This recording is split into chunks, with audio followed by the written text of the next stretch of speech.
Hi everyone, welcome to my channel, A Day in the Life of. Meet Clara, a veteran who has seen a lot throughout her service and life.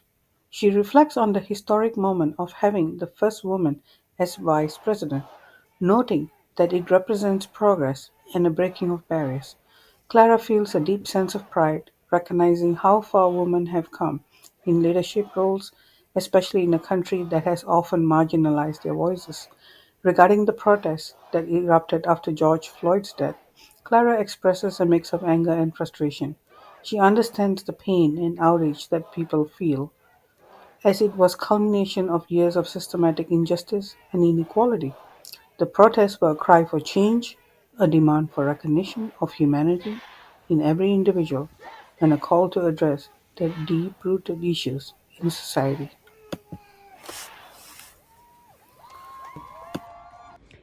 Can you tell me,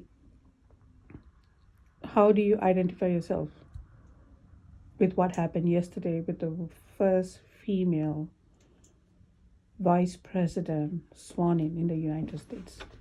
I think it's a good stepping stone on the way to having a female president. Mm-hmm.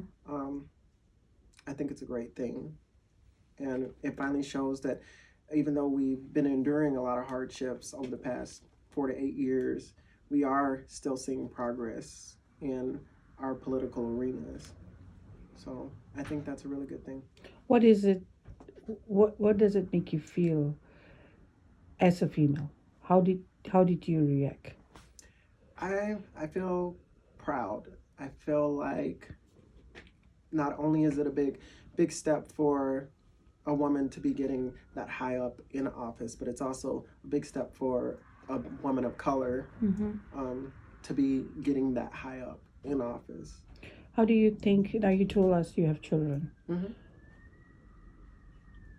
A lot of people have said just see her as a woman or just another person. Why do you keep saying she's, an African American, a black Asian person? How do you think as a minority that makes you feel specifically? Because It makes me feel like it's starting to put us on an even kilter. The thing about when people say just think of someone as just a person is you mm-hmm, have to be on equal footing to think of someone as just another person. mm-hmm, For race not to matter, we all have to be equal. mm-hmm, And I think that it speaks volumes that we're at a point where women and colored women can be, vice president of the United States. It proves that a woman could eventually be president of the United States. okay. So I have a question for you. If you had a chance to talk to Kamala Harris, what would you ask her? What would you tell her? I think what I would tell her is to keep pushing forward, um, to be that person who brings and pushes the president to strive for peace and unity, like he said he wanted to do in his inauguration speech. But I want her to hold those people accountable for that and speak up for the women who have trusted in her. Mm-hmm. And can you tell me, from the community that you come from, either as a woman or as a person of color, how did you view last year's injustice that continuously happened toward the minority races that sparked all the riots in the country? Do you feel they were justified? I believe, like I said, that it's everyone's right to protest. Mm-hmm. I believe rioting is a step too far, Mm-hmm. and that all it does is tear us apart. Mm-hmm. I can understand their frustrations, and I don't believe that the police officers' actions were justified, Mm-hmm. but I don't think that as retaliation, anybody should be tearing down, buildings, burning businesses, Mm-hmm. looting. Those things aren't justified just because you're upset or angry. Mm-hmm. So before George Floyd's death, there were two other very prominent African Americans who were unjustly murdered. Now, do you think that it was the culmination point that came at George Floyd's death when the video was released? What happened to him? Do you think that when the protest came, people just had it? Was it something that just happened, last year, or do you think this is something that has just been brewing and brewing and brewing, and they just had it because every month we were hearing something happening? Oh yeah, absolutely. I think that it's been something that has gone on for a long time that people just finally got tired of ignoring. You know, people decided that it was time after seeing, what kind of gruesome death a person can have at the hand of police. They were fed up and they decided it was time to do something more about it. Unfortunately, that more took shape in the form of rioting, but at one point, when does one say, enough is enough? We got to do something different besides protesting. So it's a hard thing to say whether it was justified or not, in all honesty. It, So a lot of people are saying that George Floyd was a criminal, and so he deserved what is coming to him. Do you have any thoughts on that? in America, we have a justice system that's ruled by law, and that law says every person is afforded or should have or has the right to their day in court. They have a right to face their accuser. They have a right to a bipartisan trial.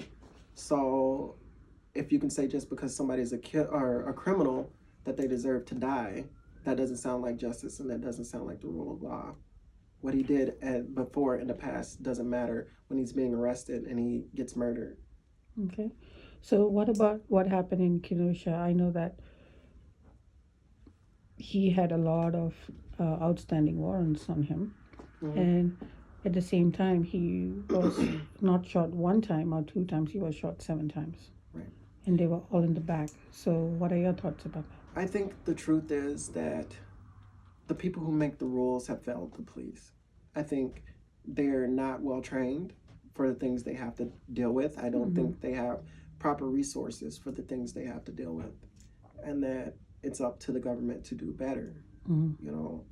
I don't know what the exact answer is, but I know engaging any person in a public area where there are civilians around is a bad idea. And I have one last question for you. Moving forward, everybody is calling for healing, but we see that people are still upset, and there will always be some percentage that's always upset. But we have never felt this amount of divide in all these years.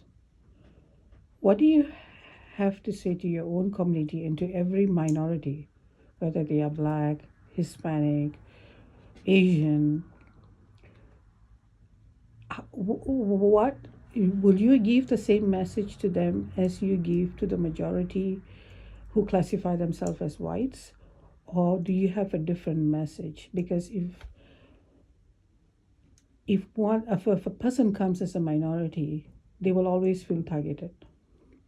So unless a person is truly in that position, they will not understand. What are your thoughts about that, or what would you say to them, or would you say something similar to everybody, or is there a different message that we have to send to the minorities? I think to make things right. Right. No, I think the biggest message that even could be sent on either side is compassion, empathy, those to look at each other and to say, you know what, I get it, you have been through hard things. Maybe my hard things aren't the same as your hard things, but you've still been through them. Like I see them, I get it. But we can make a better world, a better future, especially for our children, only if we work together at fixing those issues, at healing the past. And do you think there's one fix to all this? I don't. That's the thing that makes our country great, is that it's so diverse. But it's also one of the things that makes it so hard for us as a people to step back and look at what each other have been through and empathize. And until people do that, we can't start finding the answers and the way to move forward. There's a statement that always says that, and this will be hard, it might be hard for you to swallow it that people always pull the race card. Mm-hmm. I myself, as a minority, have heard that. How do you feel about when people say you're just pulling out the race card? Race is, yeah, it's a central issue when it comes to the hardships minorities endure. And I do think that at certain times it can be used inappropriately. Mm-hmm. With that said, the only way for especially minorities to get to a point where they feel comfortable that they're not being put in those positions, or that people aren't treating them that way, is by getting to know those people.